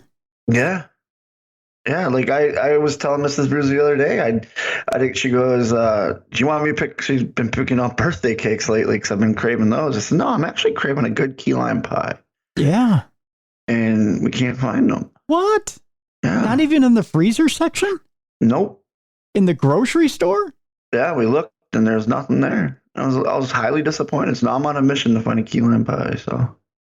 Oh, Godspeed, son. I mean, it's. Even here in Minnesota, you can find 3 different types of key lime pie in the freezer section, including the genuine Florida kind. Yeah, that's what they have in Wisconsin. But here, I haven't. There's another grocery store on the other side of town I got to check out. I'll see if they have it. Yeah, they got to have something. But the one real close to my house, they don't have it. I asked the lady, too. She says, we don't get a lot of requests for that. What? I said, really? And I'm assuming it's because people can drive to Florida to get their own. I don't know. Probably. Yeah. I don't know. But it was just the other day we were watching one of those food cooking shows and someone made a key lime pie and I was like, I haven't had that in a while and that sounds delicious. It does. It does. Well, this man and his brother got into it over a key lime pie. And I don't blame him. I mean, I'd fight for key lime pie. I would too. I'd let somebody have it over a key lime pie. Man's accused of dumping water on his brother's head to cool him down during an argument over a key lime pie and is facing some prison time. A 64-year-old man in Florida is potentially facing multiple decades in prison. For dumping water? That's an assault. Really? Yes. Throwing water in somebody's face, dumping water in somebody is assault. I guess. It is in every state in the union.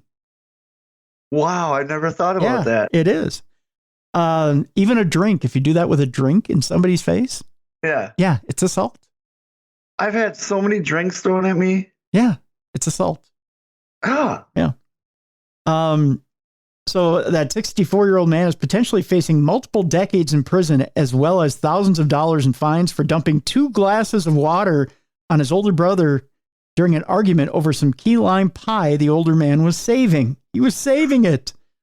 David Sherman Paulson was taken into custody last week and charged with 1 count of first-degree felony aggravated battery on a person 65 years of age or older. Court records reviewed by Law and Crime show under Florida state law, an individual convicted of a first-degree felony faces up to 30 years in state prison in Florida and a maximum fine of $10,000. Additionally, an individual convicted of aggravated battery on a person over 65 is subject to a minimum term of imprisonment of 3 years. Aggravated battery in Florida is normally a second-degree felony, but state law reclassifies it as a first-degree felony if the victim is over 65. According to a probable cause affidavit, deputies with the Lee County Sheriff's Office at approximately 8:33 p.m. on February 15th responded to a 911 call at a residence located at the county's West District. The call was regarding a physical domestic dispute between Paulson and his brother, whose name was redacted from the affidavit. A deputy arrived at the residence at approximately 8:45 p.m. and made contact with Paulson's older brother, referred to in the document as the victim. I don't know why I laugh at that, but I do. Because it's water. Like, you don't think of water as a weapon, but it is, though. It is. You're right. You can drown, you can choke, you can, you could get it in your eyes. Yeah. Waterboarding is a felony. It is. The victim told the deputy that he had been sitting in his reclining chair in the living room of the house when he saw that his brother had eaten a piece of the key lime pie that he was saving. This is so grade school. The victim became upset and an argument ensued. Deputies wrote in the affidavit, while sitting in the chair, David Paulson emptied 2 large glasses of water on the victim. The victim feared Paulson's aggressive behavior would lead him to being physically harmed and or killed. Deputy then spoke with Paulson about what transpired between him and his brother. According to the document, Paulson told the deputy that his brother had left a piece of key lime pie in the refrigerator for several days without eating the dessert.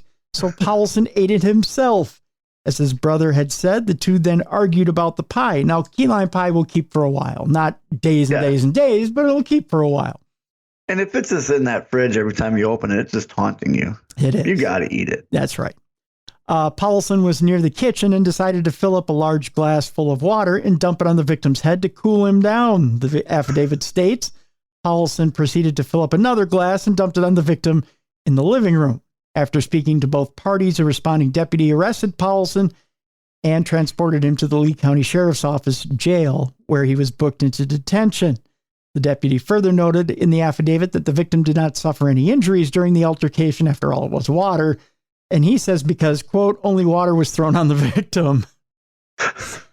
Florida law states that the crime of battery is raised to aggravated battery when an individual committing battery intentionally or knowingly causes great bodily harm, permanent disability, or permanent disfigurement, or uses a deadly weapon in the commission of a crime. The Lee County District Attorney's Office did not immediately respond to a message from Law and Crime seeking clarification as to how Paulson's alleged conduct could result in a first-degree felony charge, which would be the correct response. I don't think it's first-degree felony, but, you know, that had to be some good pie. I guess. Well, it's really... Are you willing to go to jail over key lime pie? No. No, because you know what? There's a saying, that intern Yoko says, and it turns out it's very right. This is America. They'll make more. That's right. And I had to think about that for a while, and then she was right. Yeah. Went, yeah, you're right. It's America. But then again, he only dumped water on him, so I wouldn't feel like I'm threatened at all. It's an act of aggression. It is. In every aspect, yes. Yeah. So, yeah, it is what it is, and it's in the eyes of the law. So it's battery. And in Florida, it's battery. In some states, it's assault. I know in Minnesota, it's assault. Yeah. Yeah. So we'll move on. A woman slammed her SUV into a Popeyes restaurant because her order was missing biscuits. She really wants those biscuits. I want to thank another listener for sending this in because this one was too sweet. Last Saturday, a woman in Augusta, Georgia became furious that her order at the local Popeyes restaurant was missing its biscuits. The fake butter isn't that good. No, it's not. No, you just, this one wasn't worth property damage. No, you could have just pulled up and walked in. Yeah. Forgot my biscuits. Yep. Hey, forgot my biscuits. Can I get some biscuits? Although the manager corrected the order, the woman still was unsatisfied and threatened to drive her car into the building. You got what you wanted. What else did you want? I don't know. People are strange. According to the Richmond County Sheriff's Office, Miller told Popeye's staff to hurry up with her order as she would be coming back. An 18-year-old employee was standing near the front of the building and almost got hit when Miller drove her SUV into the restaurant. She then punched the gas pedal and drove 4 more feet into the building. She tried to go through it. She thought she could drive through it. Yeah, she saw drive-through and literally took it for its meaning. Yep. Only stopping after debris prevented her car from going any further. Thankfully, nobody was injured, except for her poor SUV. 4 days later, police arrested the woman. They couldn't find her? I think Barney Fife is on that police force. I was going to say, what else did he have going on that he could go arrest this woman? Maybe he was over at KFC getting his dinner. I don't know. Belinda H. Miller was arrested for aggravated assault and first-degree criminal damage to property. I wonder if that Popeyes hasn't been rebuilt yet. WJBF released video footage of the damage that the SUV caused at the Popeyes. Miller was taken to Charles B. Webster Detention Center, and her vehicle was found with front-end damage at her home. They caught her red-bumpered.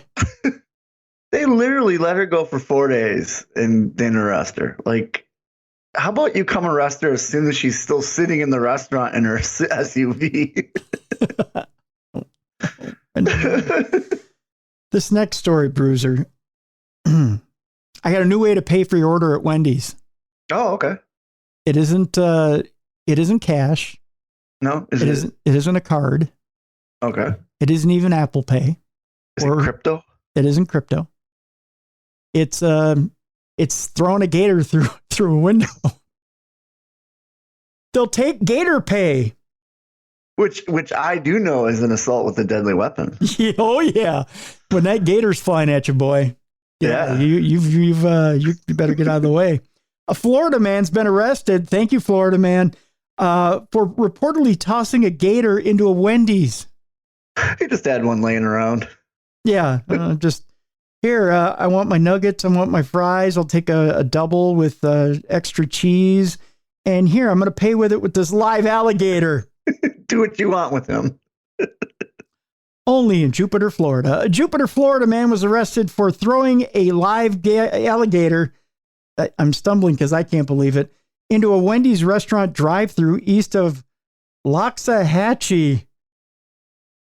According to WPTV, 23-year-old Joshua James, old enough to know better but still did it anyways, was charged with aggravated assault with a deadly weapon, illegally killing, possessing, or capturing an alligator, and second-degree larceny, petty theft, or as it says here in the alligator article, petit theft. P-E-T-I-T, petit theft. According to the Palm Beach Sheriff's Office. He has not been released on bail as of Monday afternoon. WPTV reports that the incident occurred in October, but James had only been arrested recently by U.S. Marshals. So he had gotten away with it. He thought, yes, I paid with a gator. You know why he's still in jail, right? Why is that? He didn't have another gator to pay for his bail. No, he didn't. No. How big is that gator, I wonder? Because those drive-through windows are not big at Wendy's. I'm about to tell you. Okay, I was going to say, I hope the article covers it. Because that, to me, that's a small gator. Oh, no, it's not. He just has really good aim. Officials with Florida's Fish and Wildlife Conservation Commission told WPTV that James pulled up for his order, and after a server handed a drink and turned around, James tossed the 3.5-foot gator into the drive-through window. Jeez. 3.5 foot. It's a big gator. In a small window. Yeah. Yeah. Yeah. Because they only... Any gator's a big gator when there's no glass between you and them. Well, yeah. They only open the one side. Exactly. And what is that, like 18 inches? Yeah, it's got to be. Yeah. That's like, it's like stuffing a teddy bear in a mail slot. How would you feel if you hand the guy his drink, you turn around to grab his food, you turn back, and there's a gator staring at you? It's like, you're like, ah! I won't be handing him the rest of his food. Yeah, no, you hand the gator the food, hopefully it eats that and is fine with it. I'm going to run to the bathroom and shit myself now. Okay, so I told you, kids and animals, the two things you never want to work with in Hollywood, right? Right, correct. Yeah. Also, the two things that criminals don't want to work with. Our last two stories here on Dumb Crime, Stupid Criminals. Okay. Also, the last story is NSFW. Well, of course. Right. That's how we roll. We'll start with our first story. Toddler tells deputies where to find a fugitive hiding in a home. Because we tell our kids, always be honest. Yeah, good for this kid. This kid gets an award. Right. Always, Gold star. Always be honest. Exactly. Always tell the truth. We go to Williamsburg, Kentucky, where a sheriff's office in Kentucky has a very brave and honest toddler to thank for helping them find a fugitive wanted on drug charges and other outstanding warrants. Deputies with the Whitley County Sheriff's Department went to a home in Williamsburg, Kentucky on Friday to serve a warrant, Sheriff's office said on Facebook. As officers looked around, none of the adults would say whether the wanted woman was in the house. We don't know anything. We don't know anything. Yep. Well, we haven't seen her. We don't know what you're talking about. I haven't seen her in days. That's when a toddler who was visiting the home, keep in mind, visiting the home, stood up, put his hands on his hips and said, "It is good to be honest. We shouldn't lie." Good kid. Yeah. The toddler then told officers that the suspect was in the room next to the bathroom. The 45-year-old fugitive was arrested on meth possession charges and other outstanding warrants. Deputies said the child was visiting the home and was not in any danger at any time. He was healthy, intelligent, and in no way appeared to be abused. He was just at the wrong place, wrong time, the sheriff's office said. The rest of the people in the house went, "Who brought the narc? Yeah. Who's this kid? What's up with the little person narc in the corner there, man? Hey, kid, you're adopted. Go away." Who brought him? So interesting little story about little narcs. I like that he puts his hands on his hips like he's lecturing them. Yeah. Like, hey, now, you guys told me this. Hey, kid, snitches get stitches. Which will be the other lesson he learns very young in life. Yeah. Yeah, next week we're going to have a story about the little kid missing. Oh, no, Bruiser. No. I'm sure that kid's got all the cop protection he needs for the rest of his life. The cops are like, "We want you to go to visit all of these drug houses that we know of." Just show up. The kid's now a bloodhound. Speaking of bloodhounds, this next story is NSFW. So if you're near your boss or near the children or near anybody who may be impressionable or doesn't like hearing gory stories, take and go ahead and turn down your device right now or put in some earphones. We'll give you 5, 4, 3, 2, 1. And now we'll tell you the story. This is how we end today's Dumb Crime, Stupid Criminals. We go to Missouri, where a police dog, good boy, went ahead and captured an accused Missouri thief by the balls. Ah, good for you, doggy. The whole situation is pretty nuts. See what I did there? The whole situation is pretty nuts. A man accused of stealing catalytic converters, which is pretty popular these days because you do get quite a bit of money. That's the crime now. That's like the thing to steal now is catalytic converters. And they're trying to figure out, I just saw a story on the news recently about how they're trying to figure out how to make them less valuable so that it's not the theft of the that everyone's going to. I guess here in the Twin Cities metro area, it's out of control. Like here in North Carolina, it is too. Yeah, it's completely out of control. So a man accused of stealing catalytic converters met an unfortunate fate when he tried to evade capture in I believe it's Francois County. At least that's how my relatives would pronounce it.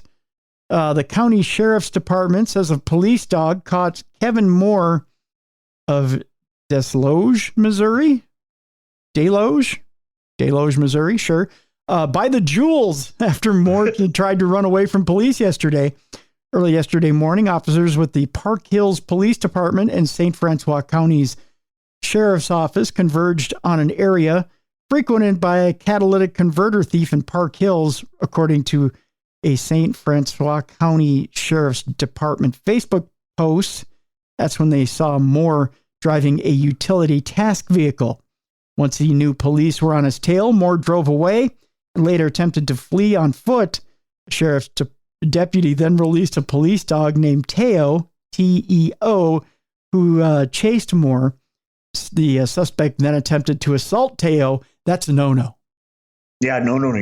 You do not assault the dogs. They are trained to not only prevent you from hurting them, but to hurt you themselves. Yep, that's right. You hurt Teo. Teo goes for your jewels.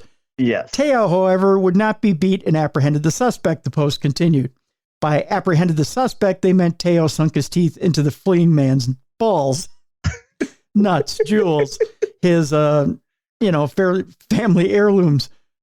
Police dogs aren't trained to apprehend a suspect in certain areas, according to St. Francois Sheriff's Department. However, when a suspect fights a police canine, the canine will apprehend by any means necessary, even if it means a bite into the biscuit.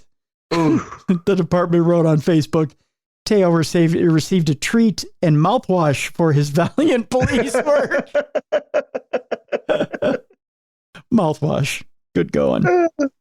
Missouri's online court system shows no charges filed for Moore. However, he's currently receiving treatment at a local hospital. Will be transferred to the St. Francois County Detention Center upon his release. Moore had a previous arrest warrant for felony possession of a weapon and felony possession of a controlled substance. I bet you he thinks twice before going to beat on a police dog now. I bet you he's real leery around all dogs now. Yeah.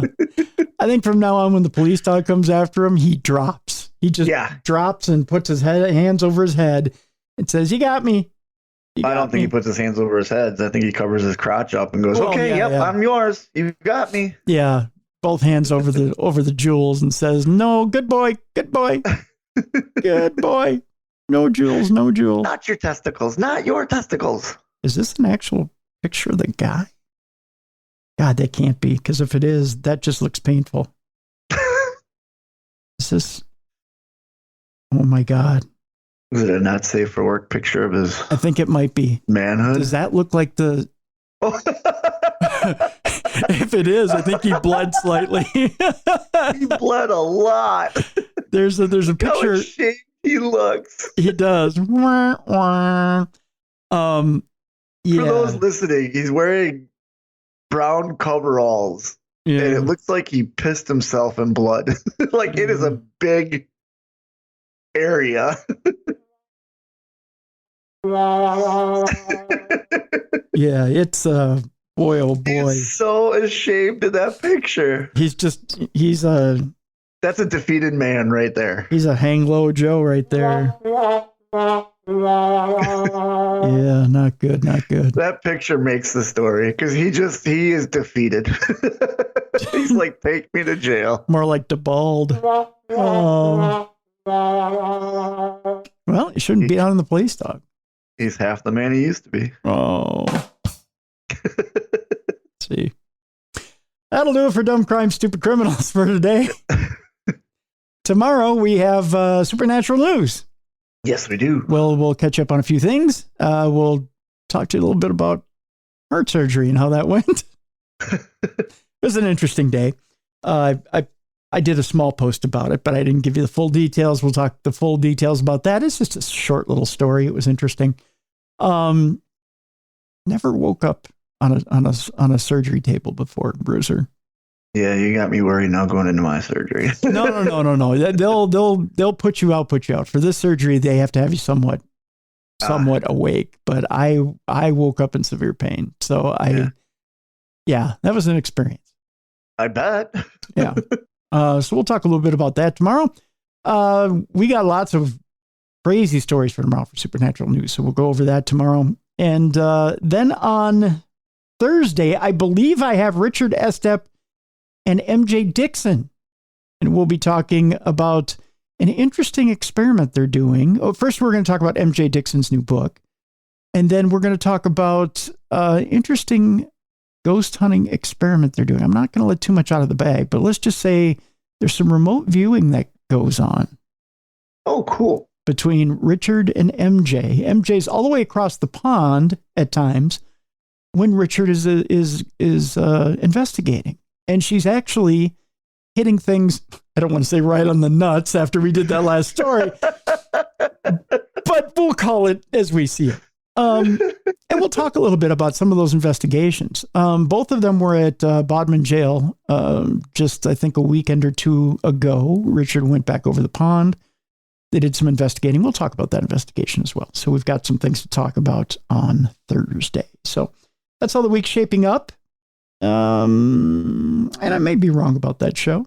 I may be right. I think we have it pretty much nailed down. So there you go. But that's how the week is shaping up. Bruiser, you got stuff to mention? I do. I'm in Omaha, Nebraska. This whole weekend, 3rd, 4th, 5th. Wrestling out there and gonna have a good time.